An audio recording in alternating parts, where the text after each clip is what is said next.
Francisco came here about 10 years ago, came to the United States, came in and out of the country working, and arrived in the Berkshires about 9, 10 years ago.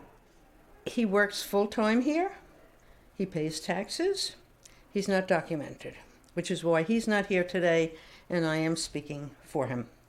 Francisco was my first student when I moved up here and volunteered for the Literacy Network, and he wanted to improve his English.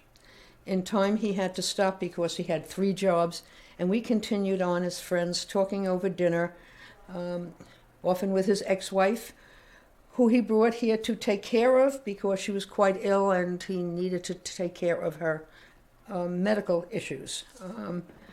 He's hoping she'll be able finally to go back this year to her home and care for his 3 grown children and to start a life there. And so he can start a different kind of life here.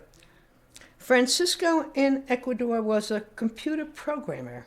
So he was educated and had a good job, but then the jobs, because of political reasons, the jobs dried up, and he came here to start a life and has not been able to, like many other immigrants, get online for legal status.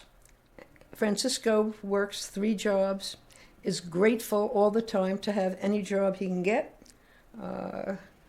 He sends money home to his son to go to college. He sends money home to his mother who is sick.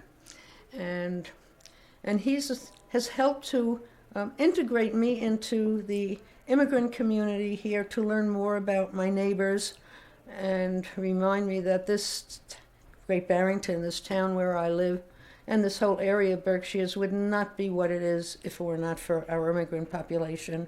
Francisco gave me this piece of green quartz as a memento of friendship, but to remind me also of why we both moved here. I moved here 3 years ago from New York City, and he moved about 10 years ago.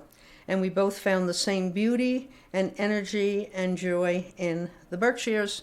I did not know till he gave me this that it's found at the bottom of the land here. And again, it's for health and beauty and energy and joy and health, which he and I wish for each other all the time.